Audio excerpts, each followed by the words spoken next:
how do you keep energized when so many of them fail because they don't follow instructions?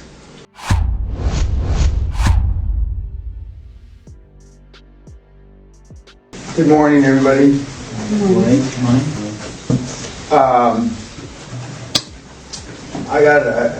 I just caught up on some of my emails, and I've gotten a number of emails in the last 2 days, more than I would normally get. But apparently, a lot of people are watching the YouTube that is on television, and some of the commentaries that have come back that we should keep statistics on the people that are late, because in this individual high-performance person's judgment that most of those people are going to fail. They can't be here on time.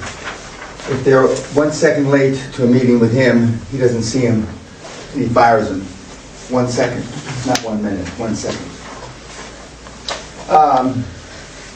Two, we mentioned that, and I handed out to you a Harvard Business Review blog that came from the Harvard Business Review, and it talked about how bad it is. Average managers and average employees, and average managers are even worse than average employees, and even slightly above average managers are bad, and how detrimental to the business it is. Now, I've always said a lot, as does Jack Welch has for many, many years, for decades, and he says is principally responsible for him turning around GE, which is before most of your time, it's not the people that you fire that hurt your business, it's the people that you don't hurt the business. But it's interesting what the people, of course we're only talking YouTube, between 5 and 15 minutes or 18 minutes. It's very interesting to see what the perception is. The perception is reality. They also commented on the way I dress. Now, I used to wear a boutonniere every day of my life along with my uniform. And I used to have fresh carnations and fresh roses delivered to my office and my home every day. And sometimes I'd even change boutonnieres, and I'd even change. And I was the only guy in Texas that wore a boutonniere. I was one of the only 2 or 3 guys in New York City that wore a boutonniere. And I was one of the only guys, if not the only guy in London that wore a boutonniere. And needless to say, in China, Japan, Korea, Germany, the Netherlands, and all the other places I've done business, nobody ever didn't know what the fuck a boutonniere was, let alone, they thought it was something you put on the end of your dick when you had sex. Perception is reality. And another thing that came out in the comments on the YouTube, which is quite astonishing, since I'm only talking 5 to 10 to 12 minutes. The perception is that I might try giving a seminar on YouTube.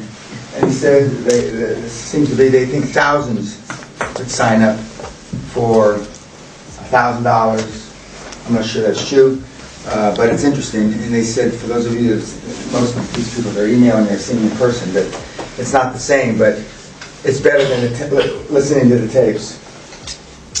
Another thing that came out is, how come I'm so fucking fit?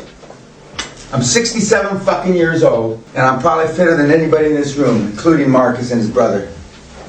How is that possible? How? And Doris has commented 2 or 3 times to me, how do you do this 10, 12 hours a day, and plus talk to these fucking idiots another 2 or 3 hours a day?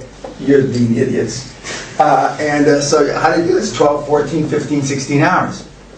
Well, 1, I like it, so it's easier to do. 2, I'm in absolutely fucking tip-top physical condition, whether I'm 67 or not. I have the lungs of a 40-year-old, I have the heart of a 25-year-old, and I got the blood system of a 30-year-old.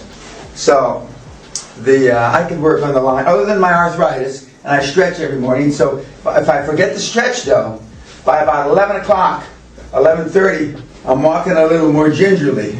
And by the afternoon, my back hurts. But if I remember to stretch, then it's a pay price to action. Do I get up 15 or 20 minutes earlier than I normally would to stretch? That's what I have to remember. But it's not like the first or second morning, my alarm didn't go off, so I didn't get up in time. So it must have been the second morning, so I didn't stretch. But it's like everything else I work at, being fit. And The other thing that came out in the YouTube commentary is, and I'm going to say it again, and I'm going to say it in the close, is it that you really deal with these fucking meatheads for a year, and you talk to these fucks faces, and you answer their emails, their doofus emails, and you do all that? And the answer is yes. And is it really true that some of the meatheads don't take advantage of that and really don't listen to all the con calls with their group, with their batch, and some don't take advantage of that? And the answer is yes. And is it true that after 1, 2, 3 months they start falling off like in a battlefield? And pretty soon when you get down to the end, there's not as many that started. And the answer is yes. And the comment I got back is, no fucking way! Don't they realize what fucking value? This is a cheap seminar at 10,000 pounds. When I said it as a throwaway line yesterday or the day before, all the time I spend, I must be making 50 bucks an hour. And then the last question, this came from a guy that Robert knows well, how do you keep energized when so many of them fail because they don't follow instructions? That's the real question. And that real question translates back to you. And one of the slides we had, I think it was Winston Churchill, is to keeping your enthusiasm from failure to failure on the way to success. Now, I thought about it only a few seconds because I just read that email, but I don't even think about it. I'm so programmed for success, I don't think about the failures. And as I said a couple days ago, I'm more concerned, and I said it again yesterday, I'm more concerned for your success than you are. I make more sacrifices for your success than you do. So there's a dichotomy there. Something's fucked up. And if I really thought about it, I wouldn't do it. If I really thought about it, I wouldn't give the goddamn seminars, because I certainly don't need the fucking money. And of course I told you I tried giving free seminars. And that worked even worse, because nobody was committed. But it's interesting, I guess YouTube doesn't work. And whether it's a better medium for me or not than the seminar, but I don't get the same high out of doing the I would imagine if I did it in front of YouTube, in front of a live crowd, and then that'd be all right. Now, I got an email from one of my stars, and I've talked about Mike the Pizza Boy. Pizza Boy, limo driver, big maggot, getting more ass than a toilet seat as a director in Hollywood, right?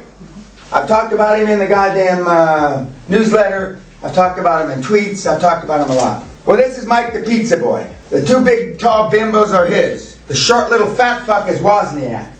Everybody knows who Wozniak is. Yeah, the co-founder of Apple, right?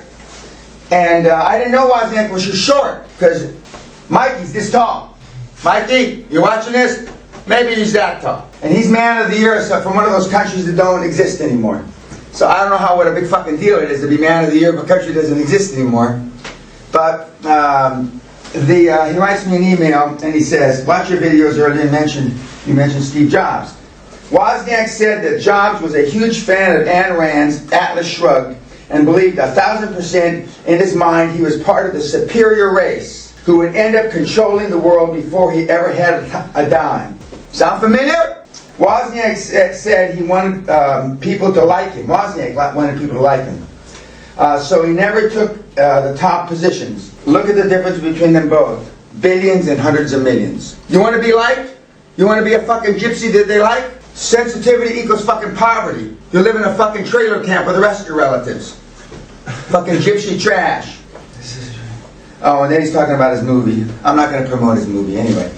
But the movie he made is Raging Bull 2. Raging Bull 2.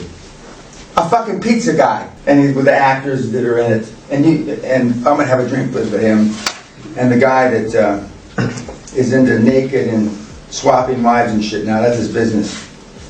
The more I think about the business, the more I like it, though. Sounds all right for a single guy to me. Guy gives you, oh, here's my wife's keys, and here's my wife's. The consenting adults, what the fuck, you know? And now look at I'm going to give you each one of these. Now look at the little fuck with those girls. He was here in September 2010. Yeah, and for those of you that don't believe the couching bed is alive and well in the movie business, you're fucking crazy. He's a movie maggot now. Maybe we'll bring him to the sawmill. Huh? And he'll bring the bimbos with him. Huh?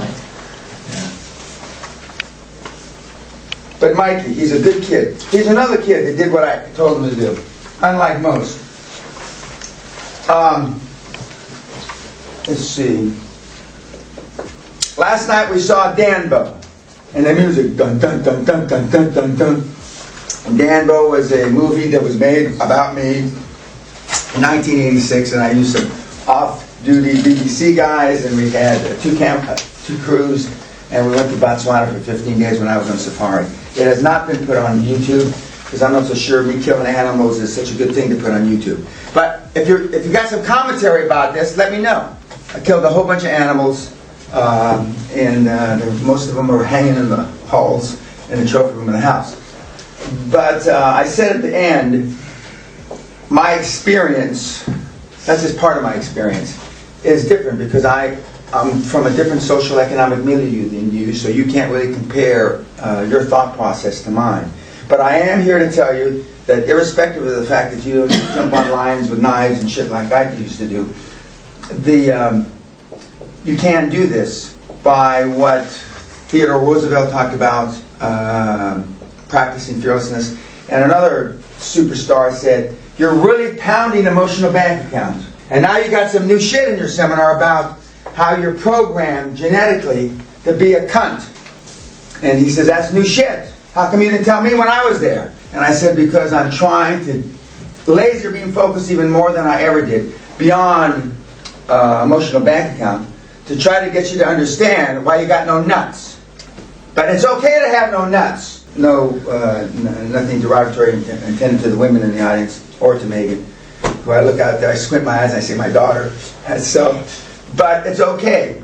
But it's therapeutic, and most people don't talk about it. They don't know how to man up. Privately, when we're in my room and they talk about it, and I told you we've had married couples, and the husband thinks that the wife is happy as Larry, and she loves everything they're doing. She comes in and says, I hate this fucking business. I wish he would break his hip so he had to be in a wheelchair so I could push him around and take care of him and we fucking sell the business.